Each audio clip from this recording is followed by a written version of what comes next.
Hello, good morning. स्वागत है आपका अपना चैनल सिंपल स्टडी ग्रुप में। दोस्तों, आज हम आप लोग के लिए क्लास 12th के हिस्ट्री से कुछ क्वेश्चन लेकर आए हैं जो आपके एग्ज़ाम में काफ़ी अहम भूमिका निभाएगा। दोस्तों, वीडियो शुरू करने से पहले हम आपसे यह रिक्वेस्ट करेंगे कि आप हमारे चैनल को सब्सक्राइब करें और बेल आइकन को दबावें और वीडियो को शेयर करें। चलिए क्वेश्चन की शुरुआत करते हैं। क्वेश्चन आपके सामने है। क्वेश्चन आपके सामने क्या है दोस्तों? क्या है? हड़प्पा सभ्यता में उनके यानी हड़प्पा सभ्यता में मन किन किन, क्वेश्चन को थोड़ा देखिएगा। क्या है? हड़प्पा सभ्यता में मन के किन किन पदार्थों से बनाए जाते थे। ठीक है, हड़प्पा सभ्यता में मन के किन किन पदार्थों से बनाए जाते थे। आंसर है दोस्तों, हड़प्पा सभ्यता में मन के अनेक पदार्थों से बनाए जाते थे। अनेक पदार्थों से बनाए जाते थे। उन पदार्थों में अर्ध बहुमूल्य पत्थर, सेल, खड़ी, फयांस, मिट्टी, तांबा, कांसा, सोना, शंख इत्यादि प्रमुख थे। ये विभिन्न प्रकार के होते थे, जैसे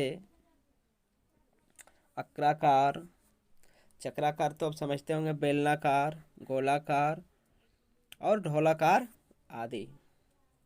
ठीक है दोस्तों, क्वेश्चन को थोड़ा आप आराम से पढ़िएगा। क्वेश्चन काफ़ी इम्पोर्टेंट है, आपके एग्ज़ाम के लिए काफ़ी महत्वपूर्ण है। चलिए दोस्तों, नेक्स्ट क्वेश्चन को हम देखते हैं। नेक्स्ट क्वेश्चन आपके सामने है। अशोक, क्या है दोस्तों? नेक्स्ट क्वेश्चन को हम देखते हैं। क्या है? अशोक के अभिलेख यानी अशोक के अभिलेख कितने प्रकार के थे? तो अशोक के जो अभिलेख थे वो कितने प्रकार के थे? अशोक के अभिलेख मुख्यतः 3 प्रकार के थे। अशोक के जो अभिलेख थे वो मुख्यतः कितने प्रकार के थे? 3 प्रकार के थे। पहला था स्तंभ अभिलेख, दूसरा शिलालेख और तीसरा गुहालेख। ठीक है, स्तंभ लेख के भी 2 रूप थे। पहला क्या था? लघु स्तंभ लेख और दूसरा क्या था? बृहद स्तंभ लेख। ठीक है दोस्तों, शिलालेख भी लघु एवं बृहद दोनों रूपों में थे। लघु और बृहद, अब लघु और बृहद को तो अवश्य जानते होंगे कि लघु क्या होता है, बृहद क्या होता है। तो लघु मतलब क्या होता है? छोटा होता है। और बृहद मतलब क्या होता है? बड़ा होता है। गुहालेख प्रायः, क्या है? गुहालेख प्रायः पठारों को काट कर बनाए गए थे। गुहालेख जो था उसको किसको काट कर बनाए गए थे? पठारों को काट कर बनाए गए थे। ठीक है, गया में अशोक कालीन बराबर की पहाड़ी एवं नागार्जुन पहाड़ी मुहाने के रूप में भी मौजूद है। ठीक है दोस्तों, क्वेश्चन तो आपको समझ में आ गया होगा, इसका आंसर भी हम बता दिए। चलिए नेक्स्ट क्वेश्चन को देखते हैं। नेक्स्ट क्वेश्चन आपके सामने क्या है? नेक्स्ट क्वेश्चन है, प्राचीन संहिता में वर्णित विवाहों के कितने प्रकार हैं? क्या है? प्राचीन संहिता में, ठीक है, वर्णित विवाहों के कितने प्रकार हैं? तो ये जो विवाह पहले होता था उसमें प्राचीन काल, उसमें देखिए धर्म सूत्रों एवं धर्मशास्त्रों जैसे बौधायन, धर्मसूत्र, मनु स्मृति से विवाह के 8 प्रकार बताए गए हैं। कितने प्रकार बताए गए हैं? 8 प्रकार बताए गए हैं। ठीक है, पहला क्या बताया गया है? ब्रह्म विवाह। ठीक है दोस्तों, दूसरा क्या है? दैव विवाह। तीसरा क्या है? आर्ष विवाह। चौथा क्या है? प्रजापत्य विवाह। पांचवा क्या है? असुर विवाह। छठा क्या है? गंधर्व विवाह। सातवां क्या है? राक्षस विवाह। और आठवां क्या है? पैशाच विवाह। ठीक है दोस्तों, विवाह 8 प्रकार का बताया गया है। चलिए आगे पढ़ते हैं। इन विवाहों में से 4 तक मान्य विवाह है। ये जो 8 विवाह का प्रकार इसमें दिखाया गया है, इसमें मान्य कितना है? इसमें मान्य जो है, इसमें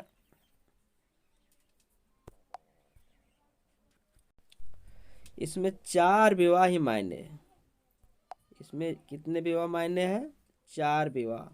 ठीक है, और 5 विवाह जो है इसमें, उसमें अमान्य कर दिया है। 5 जैसे 1 से लेकर 4 तक मान्य है, और 5 से लेकर 8 तक जो विवाह है वो अमान्य है। चलिए इसके बारे में शॉर्ट में हम कुछ बता देते हैं। इसके बारे में आखिर में शॉर्ट में कुछ कुछ हम समझा देते हैं, आप समझ लीजिएगा। जैसे ब्रह्म विवाह, जिसको ब्रह्म विवाह कहा जाता है, तो ब्रह्म विवाह जो होता था, ठीक है, ब्रह्म विवाह जो है, ठीक है, वो क्या होता है? ब्रह्म विवाह यह सर्वोत्तम प्रकार का विवाह होता है, जिसमें गुणवान व्यक्ति पूजा पाठ करके विवाह संपन्न करता है। जैसे अभी हम लोग करते हैं, हम लोग जब शादी करते हैं, विवाह करते हैं, तो कैसे करते हैं? हम लोग तो नियम रूल से करते हैं। अभी अभी तो विवाह करने का तरीका अलग अलग हो गया है, लेकिन तो बहुत ऐसा होते हैं जो गंधर्व विवाह भी कर लेते हैं, लेकिन वैसे नहीं। अभी तो अगर नियम अनुसार अगर चाहिएगा तो हम लोग को ब्रह्म विवाह ही करना चाहिए। चलिए, दैव विवाह दूसरा क्या है? दैव विवाह। ठीक है, अब दैव विवाह किसको कहा जाता है? दैव विवाह है यज्ञ अनुष्ठान के द्वारा होता है। यह जो विवाह संपन्न होता था वो यज्ञ अनुष्ठान के द्वारा होता था। चलिए नेक्स्ट देखते हैं क्या है? आर्ष विवाह। आर्ष विवाह वर एक जोड़ी गाय। आर्ष विवाह क्या होता था? वर एक जोड़ी गाय बैल को प्राप्त करता था। वर एक जोड़ी गाय बैल को प्राप्त करता था, और पिता अपनी पुत्री का विवाह उससे कर देता था। उसको हम आर्ष विवाह के नाम से जानते हैं। चलिए दोस्तों, 4 वाला देखते हैं। प्रजापत्य विवाह क्या है? प्रजापत्य विवाह। प्रजापत्य विवाह पिता वर से यह प्रतिज्ञा करवाता था कि वह उसकी पुत्री को मिलजुल कर सामाजिक धार्मिक कर्तव्यों का निर्वहन करेगा, तब वह अपनी पुत्री से उसका विवाह कर देता था। चलिए नेक्स्ट देखते हैं क्या है? असुर विवाह। असुर विवाह जो होता था वो क्या होता था? असुर विवाह जो होता था वो क्या है? असुर विवाह तो आप तो जरूर जानते होंगे कि असुर विवाह क्या होता है। तो असुर विवाह जो है वो क्या होता था? धन तिलक का लालच बहुत ज़्यादा, यानी तिलक दहेज जो होता था उसका बहुत ज़्यादा लालच उसमें किया जाता था। उसी को हम असुर विवाह के नाम से जानते हैं। छठा देखते हैं। छठा है गंधर्व विवाह।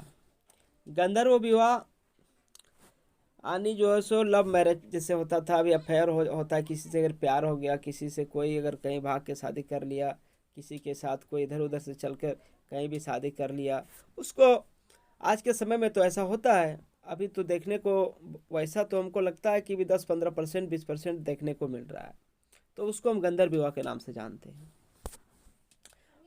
सेवन वाला है राक्षस विवाह। ठीक है, अब राक्षस विवाह किसको हम कहा जाता? और राक्षस विवाह जो होता है वो क्या है? बलपूर्वक कन्या का अपहरण करके, बलपूर्वक मैंने अपने भुजा की शक्ति पर उसका जो है सो अपहरण कर लिया जाता था और उससे जबरदस्ती शादी कर लिया जाता था, उसको हम क्या कहते हैं? राक्षस विवाह। अंत अंत में क्या है दोस्तों? पैशाच विवाह। तो ये पैशाच विवाह जो है वो क्या है? पैशाच विवाह शारीरिक संबंध आदि यदि किसी के साथ बन जाता था, अगर कोई होश हवास में नहीं है उसके साथ अगर शारीरिक संबंध बन गया तो उस प्रकार से पैशाच विवाह जो है सो होता था। चलिए अगला क्वेश्चन को देखते हैं दोस्तों। अगला क्वेश्चन आप लोग के सामने क्या है? नेक्स्ट क्वेश्चन को हम देखते हैं। नेक्स्ट क्वेश्चन है, सुलह कुल की नीति क्या थी? क्या है दोस्तों? सुलह कुल की नीति क्या थी? ठीक है, सुलह कुल की नीति क्या थी? तो सुलह कुल की नीति, अकबर ने सुलह कुल की नीति अपनाई। इसका अर्थ होता है सबसे शांति और मेल जोल रखने का सिद्धांत। अबुल फजल सुलह कुल के आदर्श को प्रभु शासन की आधारशिला मानता था। सभी अधिकारियों को प्रशासन में सुलह कुल की नीति अपनाने के निर्देश दिए गए थे। ये किसके शासन काल में हुआ था दोस्तों? ये किसके शासन काल में हुआ था? ये अकबर के शासन काल में हुआ था। ठीक है दोस्तों, चलिए नेक्स्ट क्वेश्चन को देखते हैं। नेक्स्ट क्वेश्चन आपके सामने क्या है? नेक्स्ट क्वेश्चन आपके सामने है। ठीक है, नेक्स्ट क्वेश्चन क्या है? कबीरदास का जन्म, कबीरदास का जो संक्षिप्त परिचय है, वो संक्षिप्त मतलब क्या है? शॉर्ट में हमको उसको परिचय देना है। तो इसका शॉर्ट परिचय क्या है? कबीरदास का जन्म सन 1425 ईस्वी में हुआ था। कब हुआ था? 1425 ईस्वी में हुआ था। ठीक है, वाराणसी में क्या है? लहरतारा के पास एक तालाब के समीप नीमा को बच्चा मिला। किसको मिला? नीमा को। तत्पश्चात उनका पालन पोषण दंपति नीरू और नीमा के द्वारा किया गया। उन्होंने ही बालक का नाम कबीर रखा। बालक का जो आज कबीर, जो कबीरदास के नाम से हम लोग जानते हैं, उनका नाम कबीर किसने रखा था? उनका पालन पोषण किसने किया था? नीरू और नीमा ने। तो उन्हीं ने उनका नाम क्या रखा? कबीरदास। अरबी भाषा का शब्द है। ठीक है, कबीर का अर्थ, कबीर मतलब क्या होता है? ग्रेट होता है, महान होता है। कबीर निर्गुण भक्ति धारा के भक्त कवि थे। अभी भी निर्गुण अगर हम जो सो अगर गाते हैं, निर्गुण सुनते हैं, तो उसमें कबीर जी का जो है सो बहुत कुछ होता है। उन्होंने हिंदू मुस्लिम एकता पर अत्यधिक बल देकर समाज में क्रांतिकारी विचार प्रतिपादित किया। हिंदू मुस्लिम को क्या किया? हिंदू मुस्लिम को एकता पर यानी कंधे से कंधे मिलाकर काम करने का जो सो, हिंदू मुस्लिम में जो सो भेदभाव मैंने जो सो लड़ाई झगड़ा ना हो, दंगा फसा ना हो, उसको उन्होंने तोड़ने का काम किया। यानी तोड़ने का क्या काम किया? कि उसको ख़त्म करो। ये जो सिद्धांत चल रहा है हिंदू मुस्लिम का, उसको तोड़ दो, ख़त्म कर दो और एक साथ मिलजुल कर एकता बना के रहो। ये कबीरदास का जो सो संक्षिप्त परिचय है दोस्तों। चलिए नेक्स्ट क्वेश्चन को देखते हैं। नेक्स्ट क्वेश्चन आपके सामने क्या है? नेक्स्ट क्वेश्चन है सूफीवाद। देखिए नेक्स्ट क्वेश्चन क्या है दोस्तों? आप तो नेक्स्ट क्वेश्चन देख रहे हैं ना, नेक्स्ट क्वेश्चन को देखिए। नेक्स्ट क्वेश्चन आपके सामने है, सूफीवाद में सिलसिला का क्या अर्थ है? सूफीवाद में सिलसिला का क्या अर्थ है? सूफीवाद में सिलसिला का क्या अर्थ है? सिलसिला का शाब्दिक अर्थ है, सिलसिला का शाब्दिक अर्थ है जंजीर। जंजीर क्या है? जंजीर, जो शेख और मुरीद के बीच में के निरंतर रिश्तों के घोतक है। इस जंजीर की पहली कड़ी पैगंबर मोहम्मद साहब से जुड़ी है और इस कड़ी के मार्फत पैगंबर मोहम्मद साहब एवं पीरी, ठीक है, एवं परी की आध्यात्मिक शक्ति एवं शक्ति एवं आशीर्वाद उनके इस जंजीर से अंतिम छोर तक जुड़े मुरीदों तक पहुंचाता है। ठीक है दोस्तों, ये जो क्वेश्चन है आपके एग्जाम में 100% आने वाली है, इसलिए आप इसको एकदम कंपलसरी थोड़ा जो है सो इस पर विशेष ध्यान दें। चलिए नेक्स्ट क्वेश्चन को देखते हैं। नेक्स्ट क्वेश्चन क्या है? नेक्स्ट क्वेश्चन आपके सामने क्वेश्चन नंबर 7। क्वेश्चन नंबर 7 क्या है? क्वेश्चन नंबर 7 है, अस्थाई बंदोबस्त से कंपनी को क्या लाभ हुआ? अस्थाई बंदोबस्त जो था उससे कंपनी को क्या लाभ हुआ? तो अस्थाई बंदोबस्त जो है उससे कंपनी को क्या लाभ हुआ? अस्थाई बंदोबस्त के जनक लॉर्ड क्या है? कॉर्नवालिस सन 1786 ईस्वी में, सन 1786 ईस्वी में भारत के गवर्नर जनरल बनकर आए। कब आए? 1700 यानी जो है अस्थाई बंदोबस्त के जनक लॉर्ड कॉर्नवालिस जो 1786 ईस्वी में भारत के गवर्नर जनरल बनकर आए। ये जरूर याद रखिएगा, ये आपको एग्जाम में लिखना है।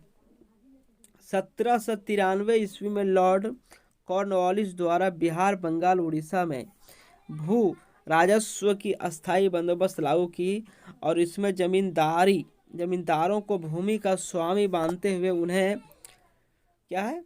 उन्हें नियत तिथि पर निश्चय राजस्व सरकार के पास जमा करना पड़ता था। राजस्व दर सरकार बढ़कर, चलिए आगे और है, सरकार बढ़कर क्या किया? देखिए, अस्थाई बंदोबस्त लागू की गई। क्या की गई? अस्थाई बंदोबस्त लागू की गई। इसमें उम्मीदवारों को भूमि का स्वामी मानते हुए उन्हें नियत तिथि पर निश्चित राजस्व सरकार के पास जमा करना पड़ता था। राजस्व दर सरकार बढ़ा नहीं सकती। अस्थाई बंदोबस्त से कंपनी को लाभ हुआ। निश्चित आय के आधार पर अब नई योजनाएं बनकर उनका क्रियान्वयन कर सकती थी। लगान वसूलने का खर्च और परेशानी भी खत्म हो गई। इस नीति से क्या है? बंगाल के आंतरिक आर्थिक स्थिति में सुधार किया गया। लगाने की अनिश्चितता समाप्त होने के किसान कृषि की ओर लौटने लगे, जिससे कृषि का विकास हुआ तथा उत्पादन में भी वृद्धि दर्ज हुई। ठीक है, इसके परिणाम स्वरूप उद्योग धंधों का तथा व्यापार की स्थिति में भी विकास देखने को मिला। ठीक है दोस्तों, क्वेश्चन आपको समझ में आ गया होगा, आंसर भी आपको समझ में आ गया होगा। चलिए नेक्स्ट क्वेश्चन को देखते हैं। क्वेश्चन नंबर 8 क्या है आपके सामने? क्वेश्चन नंबर 8 है, क्वेश्चन नंबर 8 को देखिए थोड़ा। संथालों ने ब्रिटिश शासन के विरुद्ध क्यों किया? संथालों ने ब्रिटिश शासन के विरुद्ध विद्रोह क्यों किया? तो ये क्या है? संथालों ने ब्रिटिश शासन के विरुद्ध यह विद्रोह संथाल के नेता क्या है? सिद्धू और कान्हो के नेतृत्व में किया गया था। देखिए, संथालों के जो नेता थे वो कौन थे? सिद्धू और कान्हो का नाम तो अवश्य आप सुने होंगे। ठीक है दोस्तों, यह विद्रोह भूमि कर अधिकारियों द्वारा किए जाने वाले भूमि कर क्या है? भूमि का कर तो आप समझते होंगे, जो जमीन का हम टैक्स जमा करते हैं, द्वारा किए जाने वाले दुर्व्यवहार तथा जमींदार, साहूकार आदि द्वारा किए जाने वाले अत्याचार के खिलाफ किया गया था। जो अत्याचार उन लोग करते थे उसके अगेंस्ट में सिद्धू और कान्हो ने जो सो क्या करता था? मोर्चा खोलता था। ठीक है, और उसके विरोध में कानूनी लड़ाई भी लड़ता था। चलिए नेक्स्ट क्वेश्चन को देखते हैं। नेक्स्ट क्वेश्चन आपके सामने क्या है? नेक्स्ट क्वेश्चन आपके सामने है 1800 क्या है? 1857 ईस्वी में विद्रोह में कुंवर सिंह की क्या भूमिका थी? वाह, क्या सवाल है। कुंवर सिंह का नाम तो जरूर आप सुने होंगे, इतिहास में तो जरूर पढ़े होंगे कुंवर सिंह का नाम, जिन्होंने हमारे देश के लिए काफी कुछ किए। क्या है? बिहार के आरा जिले के जगदीशपुर में जन्म। बिहार के आरा, यानी बिहार एक स्टेट है, ठीक है, उसमें आरा एक क्या है, डिस्ट्रिक्ट है, उसमें जगदीशपुर में जन्मे। क्या है? जमींदार वीर कुंवर सिंह ने 1857 ईस्वी के विद्रोह का नेतृत्व किया और अंग्रेज 80 वर्षीय वीर योद्धा को पनाह मांग ली थी। क्या किया था? अंग्रेजों ने 80 वर्षीय वीर योद्धा जो थे उससे क्या कर लिया था? पनाह मांग लिया था। किससे? कुंवर सिंह से। उत्तर प्रदेश की ओर निकले, वहां आजमगढ़ के अंग्रेजों ने उन्होंने भीषण युद्ध किया गया था। आजमगढ़ में अंग्रेजों से उन्होंने क्या किया? बहुत भीषण युद्ध किया था। गंगा पार करते समय उनकी बाह में गोली लग गई, उन्होंने अपनी जख्मी बाह को तलवार से काट कर गंगा को समर्पित कर दिया। देखिए देखिए देखिए देखिए, ये कुंवर सिंह है। ये कुंवर सिंह की कहानी, थोड़ी सी संक्षिप्त कहानी समझ लीजिए कि जब उन्होंने 1857 ईस्वी में विद्रोह किया, यानी जो सो अंग्रेजों के खिलाफ जो सो लड़ाई जब किया, तो क्या हुआ था? जब गंगा वो पार कर रहे थे तो उसके बाह में गोली लग गई, और जब उसके बाह में गोली लग गई तो क्या किया? उन्होंने अपनी जख्मी बाह को तलवार से काटकर गंगा को समर्पित कर दिया, लेकिन गोली के जहर से वे मुक्त नहीं हो सके। और क्या हुआ? जगदीशपुर में 27 अप्रैल 1858 ईस्वी को उनकी मृत्यु हो गई। दोस्तों, आपके लिए काफी इंपॉर्टेंट क्वेश्चन है। चलिए नेक्स्ट क्वेश्चन को देख। क्वेश्चन नंबर 10 आपके सामने क्या है, देखिए दोस्तों। क्वेश्चन नंबर 10 आपके सामने है, ध्यान से क्वेश्चन को देखिएगा। कस्बा और गंज में अंतर स्पष्ट कीजिए। क्या है? कस्बा और गंज में अंतर स्पष्ट करने के लिए बोला है, ठीक है। क्या है कस्बा? कस्बा जो है ग्रामीण इलाके में एक छोटा नगर को कस्बा कहा जाता है, जो सामान्यतः स्थानीय विशिष्ट व्यक्ति का केंद्र होता है। देखिए, ग्रामीण इलाके में एक छोटा जो नगर होता है, जिसको हम गांव कहते हैं, ठीक है, उसको कस्बा भी कहा जाता है, ठीक है, जो सामान्यतः स्थानीय विशिष्ट व्यक्ति का केंद्र होता है। जबकि गंज एक छोटे अस्थायी बाजार को गंज कहा जाता है।